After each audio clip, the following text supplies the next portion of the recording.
All right, good morning. So this is our Advocacy 101 section, and I'd like to welcome those who are watching and welcome you too. I'm really glad that you're here. In our video, we're going to talk a little bit about why we lobby, what to do, what not to do, and hear from our experts here who have been doing this.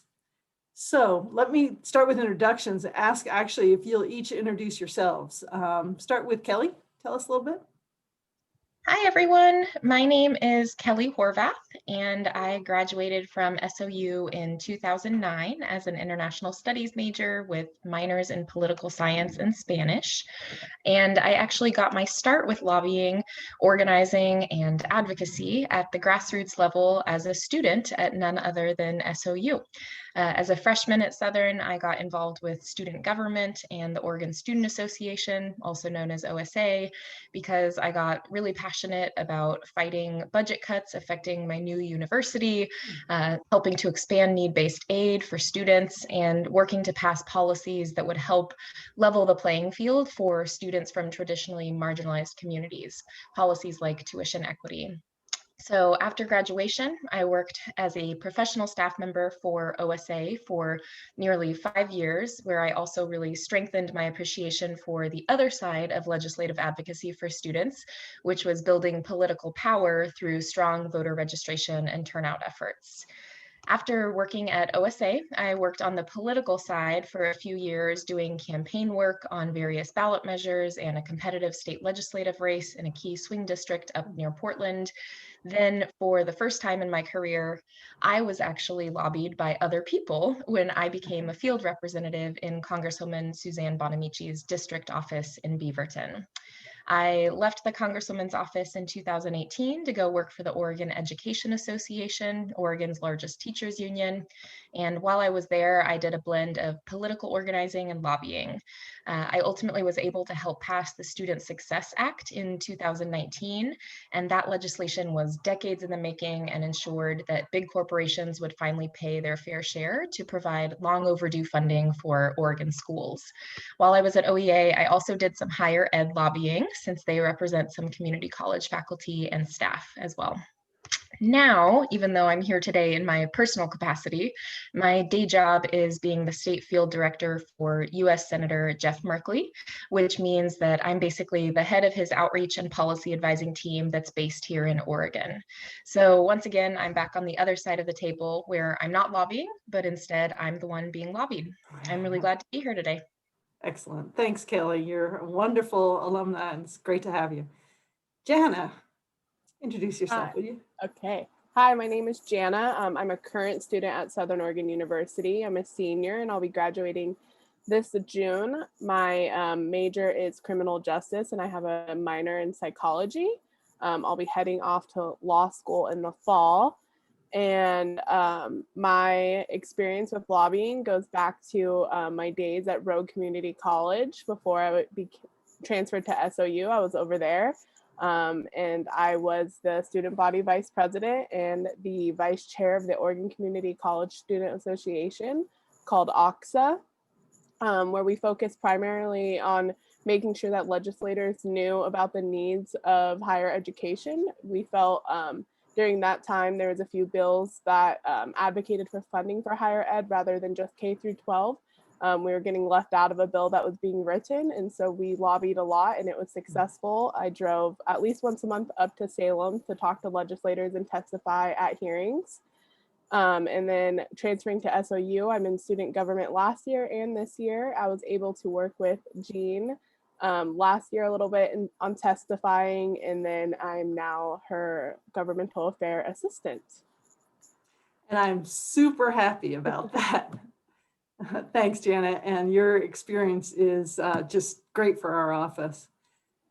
So let me take just a moment to say that I hope that the young alumni and the students who watch this video will become engaged with the legislature in lots of different ways through the years. This video and the online tools that we're going to provide will help you advocate on any topic, not just higher ed. But I want to take a moment to talk about working with this office. When this office schedules a legislative appointment for you, you're agreeing to be part of SOU's advocacy. Your message to legislators must be consistent with what this office advocates for, told from your unique perspective. Any lobbying on topics outside of this office message should be clearly separated from lobbying as an SOU representative. If you have questions about that, please let me know. So let's go on to talk about lobbying a little bit. Jana, I'm going to lob this back to you. Yeah, so I think one big question is, why do we lobby? And I think it's a simple answer. It's to inform. Legislators, as much as we would like to believe that they're mind readers, they just aren't. And so I think it's important. They don't know where the needs are unless we ask. And so we have to ask for our needs, and we have to tell them what they are so they know and they can adjust to accommodate those needs. Super. And let's talk a little bit about what to expect when you have a legislative appointment. Both of you guys maybe can hop into this one. Yeah, I'll start there. I can certainly speak from experience working for a couple of different elected officials now that their schedules are crazy. So just prepare to be flexible and know that you should definitely always arrive on time, but there may be a scheduling change right at the moment that you arrive, and that might mean that you meet with staff instead of the legislator. That's totally okay. Staff is really important too, and very tied in with what their legislator is doing and working on. So make sure that you treat them with just as much respect as you would the legislator. In the chance that you do get to meet with the legislator, which I think happens a lot in Oregon especially, just make sure that you're respectful and prepped and ready to go. And even if you only get a few minutes, have your talking points prepared so you can really boil down what you're there to say and make sure that they leave with the key takeaways you're hoping they leave with. Super. Jana, anything to add on that? Yeah, I would just like to say, I think normally the appointments are about 15 minutes, and looking out of it, it might seem like a long time, but it goes really quick. And I think legislators are especially really good about changing the subject and wasting some of that time. And so just to remember to always bring it back to what you're there for, and to really hit hard and remember you only have 15 minutes. So while it's nice to talk about how great Ashland is and how beautiful it is, you want to bring it back to the real reason that you're there. That's super. Thank you both. Kelly, you've seen, you've been in the office with legislators after a meeting has ended. Any thoughts on what legislators think about a meeting, perhaps leading into things that they have seen that maybe haven't worked so well? Yeah, absolutely. So I think a few pro tips are that you should not be late. That's just a basic issue of time management and wanting to maximize the time you have with someone, but also respecting that they are very busy and wanting to make the best use possible of their time. I think that you'll also come across legislators that you don't necessarily agree with. Your job is to make your case, but to be polite and respectful. So don't get into any arguments or tell a legislator that they're wrong. Remember that you're there to find common ground and make a compelling argument, not be argumentative. Also, don't make anything up, make sure you've done your research. I know that the team at SOU is definitely planning on helping student lobbyists and alum lobbyists, and make sure that you're using the materials and research they've given you and doing your own research too, and only speaking what you know. It's always okay to say, I'm not sure, but I can follow up. And then if you say that, make sure that you actually do follow up. So I think those are the key points of what not to do, but also how to then avoid pitfalls. Excellent. Yeah, that point about if you don't know, say that you don't know, but that you'll find out for them. That's just really important. And how you find out, how you get back to them is let us know that this came up in the meeting. I told the legislator I didn't have an answer on that. Will you guys get back to them? And that's what we do. Excellent. Jana, anything about, how you were very effective on the community college work. Thoughts on how to be effective? Yeah, I think being personal and telling your own story. I know one thing we advise especially is to not tell a story about somebody else.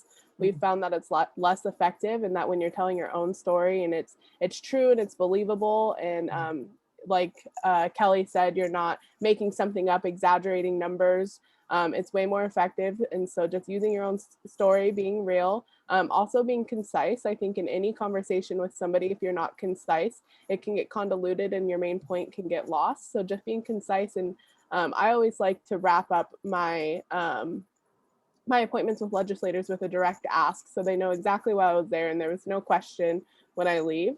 Also, if you have hard facts or data to go with your story that support it, and again, those are real numbers, not exaggerated or made up, I think always go to help the points that you're making in any situation. Mm-hmm. Excellent. Kelly, what else about being effective?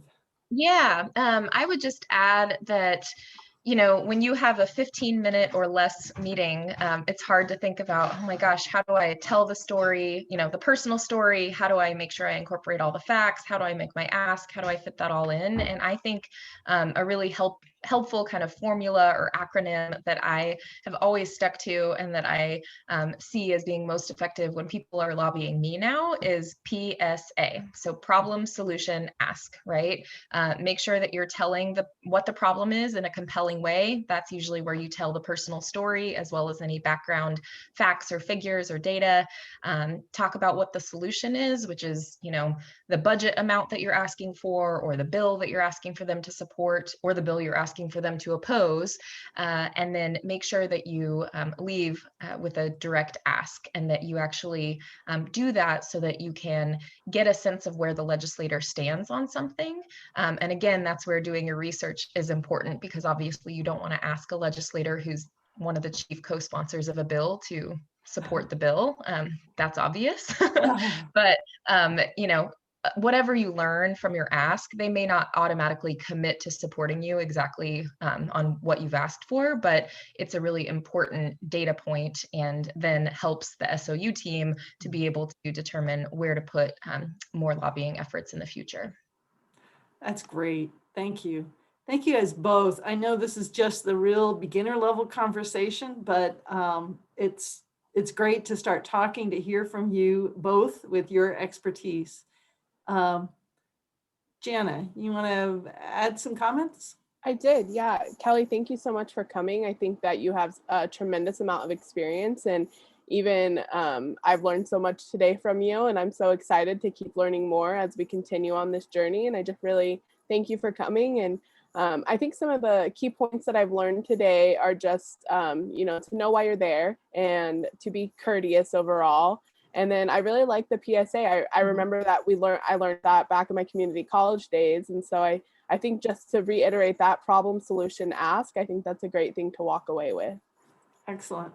Kelly, any last words? I'm putting you on the spot, I realize. No, just really thanking everyone who's helping. I think that it's really important that we have a lot of voices advocating for SOU and higher ed funding and students. And remember that legislators are people too, and your stories and your advocacy has a lot of power. So. Excellent. Okay.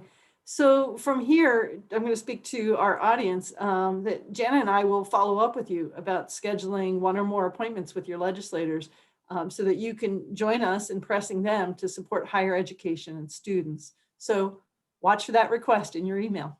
Thanks.